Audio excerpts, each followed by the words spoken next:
Hi friends, welcome back to my channel. என்னடா காயினோட start பண்ணுறேன் அப்படின்னு சொல்லி பார்க்குறீங்களா? ஆமாங்க, இன்றைக்கி வந்து என்னோடய பாப்பாவோட சேவிங்ஸ் உண்டியல் அன்பாக்சிங் வீடியோ தான் வந்து பார்க்க போகிறோம். ஆக்சுவலாக இது வந்து எங்களுக்குமே வந்து ரொம்ப எக்ஸைட்மெண்ட்டு. இது வந்து அவளோட 1 இயர் ஆஃப் சேவிங்ஸ் அப்படின்னு தான் நம்ம சொல்லணும். அவளுக்கு எந்த அமௌண்ட் கொடுத்தாலும் என்ன பண்ணுவா அப்படின்னா, அவளுக்காக வந்து இது போன பர்த்டே, ஆக்சுவலாக வந்து அவளுக்கு பர்த்டே வந்து செப்டம்பர் 7, அப்போ வந்து வாங்கி கொடுத்துருந்தோம். அவளுக்கு கிடைக்கிற எல்லா மணியுமே என்ன பண்ணுவா அப்படின்னா, இந்த உண்டியலில் வந்து போட்டு வச்சுருவா. அதே மாதிரி அவளுக்கு யாராவது கிஃப்டாக அமௌண்ட் கொடுத்தாங்க அப்படின்னா நாங்கள் என்ன பண்ணுவோம்னா, அதை வந்து நாங்களும் வந்து யூஸ் பண்ண மாட்டோம். அவளுக்கு வந்து ஒரு சேவிங்ஸாக இருக்கட்டும் அப்படின்னு சொல்லிட்டு அதை வந்து ஒரு உண்டியலில் வந்து சேவ் பண்ணி வச்சுருவோம். அவளுக்குமே வந்து ஒரு எக்ஸைட்மெண்ட் வரும். அதே மாதிரி சேவிங் பண்ணணும் அப்படிங்கிற ஒரு இன்ட்ரெஸ்ட் வரும் அப்படின்றதுக்காக தான் இது பண்ணோம். ஆக்சுவலாக இது வந்து ஒரு பிளாஸ்டிக் இதில் வந்து வாங்கிட்டோம்.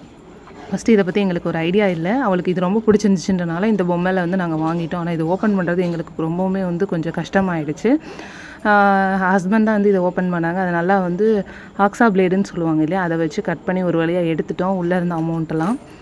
உள்ளே வந்து பார்த்திங்கன்னா நிறையா 500, அப்புறம் வந்து 100, அப்புறம் வந்து 10 ருபீஸ், அப்படியே அதில் வந்து பார்த்திங்கன்னா நிறைய காயின்ஸும் வந்து இருந்தது. 10 ருபீஸு, 20 ருபீஸு, அப்புறம் 1 ருபி காயின், 2 ருபி காயின், இந்த மாதிரி காயின்ஸ்லாம் வந்து நிறைய இருந்தது. எங்களுக்கு கொஞ்சம் ஒரு எக்ஸைட்மெண்ட் இருந்தது. எவ்வளோ அமௌண்ட் இருக்குன்னு நீங்கள் கொஞ்சம் கெஸ் பண்ணுங்கள்.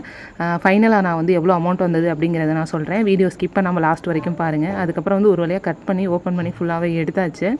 எடுத்ததுக்கப்புறம் வந்து பார்த்திங்க அப்படின்னா, நான் வந்து 100 ருபீஸு, 20 ருபீஸ் அந்த மாதிரி வந்து எடுத்துகிட்டு இருந்தேன். ஹஸ்பண்ட் வந்து பார்த்திங்க அப்படின்னா அந்த 500 ருபீஸு, அப்புறம் 200 ருபீஸ் அப்படிங்கிறத வந்து அவங்களாம் வந்து எடுத்து அரேஞ்ச் பண்ணிட்டு இருந்தாங்க. என் பொண்ணுக்கு ஒரே எக்ஸைட்மெண்ட், எவ்வளோ தான் இருக்கும்னு பார்க்கலாம் அப்படின்னு சொல்லிட்டு அவள் வந்து என்ன பண்ணா அப்படின்னா, காயின்ஸ் எல்லாம் எடுத்து வந்து அரேஞ்ச் பண்ணிகிட்டு இருந்தா.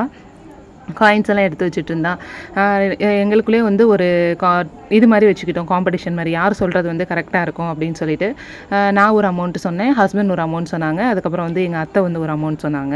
ஆனால் கடைசியில் வந்து பார்த்திங்க அப்படின்னா ஹஸ்பண்ட் சொன்னதான் வந்து கரெக்டாக இருந்துச்சு. எங்களோட கெஸ்ஸிங்லாம் வந்து கொஞ்சம் கரெக்டாக இல்லை. எவ்வளோ அமௌண்ட்டுன்றது லாஸ்ட்டாக சொல்கிறேன் வாங்க. அப்புறமா நான் சொன்னேன் இல்லையா, எல்லா அமௌண்ட்டும் எடுத்து செக்ரிகேட் பண்ண ஆரம்பிச்சிட்டோன்னு. செக்ரிகேட் பண்ணி தனித்தனியாக எடுத்து வைக்க ஆரம்பித்தாச்சு. என் பொண்ணு வந்து எல்லா அமௌண்ட்டும் என்கிட்ட கொடுங்க, நான் கவுண்ட் பண்ணுறேன். அவள் ஒரே வாழ்த்தனம் பண்ணிகிட்டு இருந்தான். அப்புறம் அவளை ஒரு வழியாக சமாதானப்படுத்திட்டு ஒரு ஓரமாக உட்கார வச்சுட்டு, அதில் வந்து காயினை மட்டும் நீ கவுண்ட் பண்ணுடா அப்படின்னு சொல்லி அவகிட்ட கொடுத்துட்டோம். அவள் வந்து காயினை கவுண்ட் பண்ணிகிட்டு இருந்தான். நாங்கள் வந்து நோட்டெல்லாம் வந்து எடுத்து வச்சு பார்த்துட்ருந்தோம். இப்படி நம்ம சேவிங்ஸ் பண்ணுறத வந்து நம்ம பசங்களுக்கு வந்து இப்போ இருந்தே வந்து சொல்லித்தரணும். அப்படி சொல்லி கொடுத்தோம் அப்படின்னா அவங்களுக்கு வந்து ஒரு ஹேபிட் இருக்கும். மொத்தமாக வந்து இந்த அமௌண்ட்டை சேர்த்து வச்சுட்டு உன்னோட பர்த்டேக்கு வந்து நாங்கள் ஒரு கிஃப்ட் வாங்கி கொடுக்குறோம்டா அப்படின்னு சொல்லிட்டோம். அதே மாதிரி வந்து அவளுக்கு ஒரு கிஃப்ட் வந்து வாங்கி கொடுத்தாச்சு. ஃபைனலாக அதுலேருந்து அமௌண்ட் எவ்வளோன்னு சொல்லி பார்த்தீங்கன்னா 3800 இருந்தது. இது வந்து அவளோட 1 இயர் ஆஃப் சேவிங்ஸுங்க.